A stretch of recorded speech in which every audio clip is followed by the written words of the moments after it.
నా బంగారు నగలు తుప్పు పట్టిపోతాయి, విలువ తగ్గిపోతుంది, నావి నాకు ఇచ్చేయండి అని గాలి జనార్దన్ రెడ్డి తెలంగాణ హైకోర్టులో ఒక పిటిషన్ వేశారు. ఓఎంసీ కేసులో భాగంగా తమ ఇంటి నుంచి స్వాధీనం చేసుకున్న 53 కిలోల బంగారు నగలు తుప్పు పట్టిపోతున్నాయంటూ గాలి జనార్దన్ రెడ్డి, ఆయన కూతురు బ్రాహ్మణి, కొడుకు కిరీటి రెడ్డి కోర్టులో పిటిషన్లు దాఖలు చేశారు. అయితే వీటిని కోర్టు కొట్టివేసింది. కేసు విచారణ పూర్తి కాకుండా అలా ఎలా ఇస్తాం అని కోర్టు గట్టిగానే చెప్పింది. కేసు విచారణ పూర్తయ్యాక రండి, మీ బంగారం అప్పుడు ఇస్తామని పిటిషన్ కొట్టివేసింది. మరి గాలి జనార్దన్ రెడ్డి చెప్తున్నట్టుగా బంగారం ఏళ్లు గడిచే కొద్దీ తుప్పు పట్టిపోతుందా? దాని విలువ తగ్గిపోతుందా? అసలు కోర్టులు లేదంటే పోలీసులు స్వాధీనం చేసుకున్న బంగారాన్ని ఎక్కడ భద్రపరుస్తారు? ఇలాంటి టాపిక్స్ గురించి మీరు ఎప్పుడైనా ఆలోచించారా?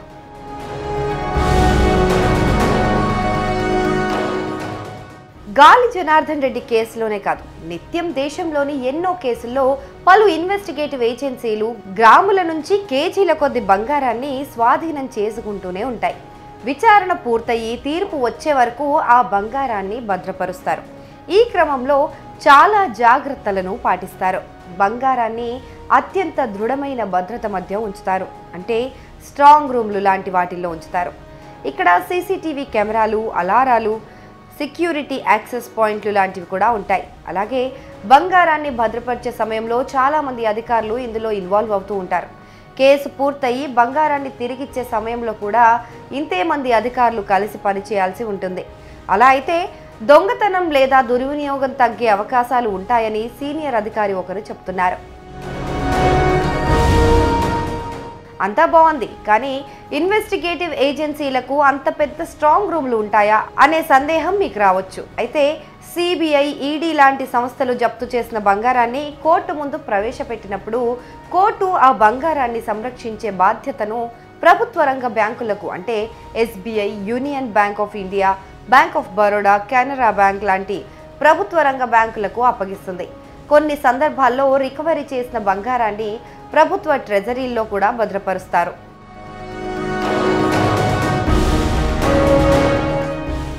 మరి బంగారం తుప్పు పడుతుందా అంటే బంగారం తుప్పు పట్టదు. దీనికి కారణం బంగారం రసాయనికంగా చాలా స్థిరమైన లోహం. ఇది గాల్లోని ఆక్సిజన్, తేమ లేదా ఇతర సాధారణ రసాయనాలతో సులభంగా చర్యను జరపదు. అందుకే బంగారం చాలా కాలం పాటు మెరిసిపోతూ ఉంటుంది. తుప్పు పట్టడం అనేది ఒక రకమైన ఆక్సీకరణం. బంగారం ఆక్సీకరణం చెందదు కాబట్టి అది తుప్పు పట్టదు. అయితే కొన్ని ప్రత్యేక పరిస్థితుల్లో బంగారం రంగు మారే అవకాశం మాత్రం ఉంటుంది. బంగారం ఇతర లోహాలతో కలిసినప్పుడు ఆ మిశ్రమం తుప్పు పట్టొచ్చు. ఉదాహరణకు రాగితో కలిపిన బంగారం కాలక్రమేణా రంగు మారే అవకాశం ఉంటుంది. కొన్ని బలమైన ఆక్సైడ్స్ లేదా కెమికల్స్ బంగారాన్ని ప్రభావితం చేయొచ్చు. సాధారణంగా స్వచ్ఛమైన బంగారం తుప్పు పట్టదు. ఇది దాని విలువైన లక్షణాల్లో ఒకటి. అందుకే మన బ్యాంకుల్లో తాకట్టు పెట్టిన బంగారాన్ని తిరిగి మనకి ఇచ్చేటప్పుడు అంతే స్వచ్ఛంగా ఉంటాయి. సీజ్ చేసిన బంగారం కూడా అంతే, బ్యాంకు లాకర్లో పెట్టినట్టే కాబట్టి ఎన్నాళ్ళు ఉన్నా తుప్పు పట్టదు.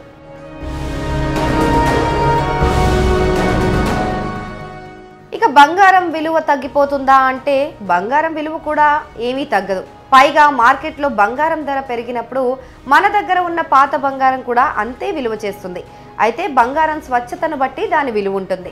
మొత్తం మీద మనం కొన్నేళ్ల క్రితం మనం కొన్నప్పుడు ధర కంటే ప్రస్తుతం ఎక్కువే వస్తుంది. కాబట్టి సీజ్ చేసిన బంగారం తన బంగారం విలువ తగ్గిపోతుందని గాలి జనార్దన్ రెడ్డి, ఆయన ఫ్యామిలీ అనడంలో అర్థం లేదు.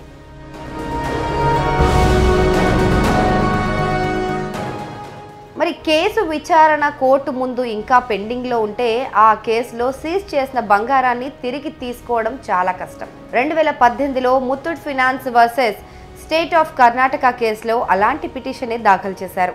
అప్పుడు ట్రయల్ కోర్టు రికవరీ చేసిన బంగారాన్ని పిటిషనర్కు ఇవ్వడానికి నిరాకరించింది. బంగారం నేరంలో భాగమై అది ఎవిడెన్స్గా ఉంటే విచారణ పూర్తయ్యే వరకు దానిని విడుదల చేయడం కష్టం. కానీ బంగారం ఆస్తికి సంబంధించిన వివాదంలో ఉంటే మాత్రం న్యాయస్థానం ఇచ్చే మధ్యంతర ఉత్తర్వులు ద్వారా దీనిని విడుదల చేసుకోవచ్చు. అప్పుడు కేసు పరిస్థితులను పరిగణలోకి తీసుకొని కోర్టు బంగారం ఇవ్వాలో వద్దో నిర్ణయిస్తుంది. కొన్నిసార్లు షరతులతో ఇవ్వచ్చు కూడా. మొత్తంగా కేసును బట్టి ఆ నిర్ణయం ఉంటుంది. అయితే గాలి జనార్దన్ రెడ్డి విషయంలో బంగారాన్ని కూడా కేసులో భాగంగా దర్యాప్తు సంస్థ జప్తు చేసింది.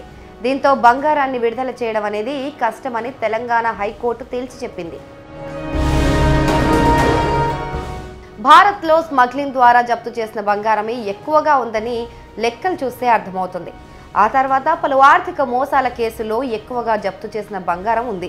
ఉదాహరణకు విజయ్ మాల్యా, నీరవ్ మోదీ, మొహల్ చోక్సీ వంటి ఆర్థిక నేరాల కేసులో భారీ మొత్తంలో బంగారం జప్తు చేశారు. జయలలిత ఆస్తుల కేసులో కూడా పెద్ద మొత్తంలోనే బంగారాన్ని స్వాధీనం చేసుకున్నారు. ఇది ప్రభుత్వానికే చెందుతుందని ఇటీవల తీర్పు కూడా వచ్చింది.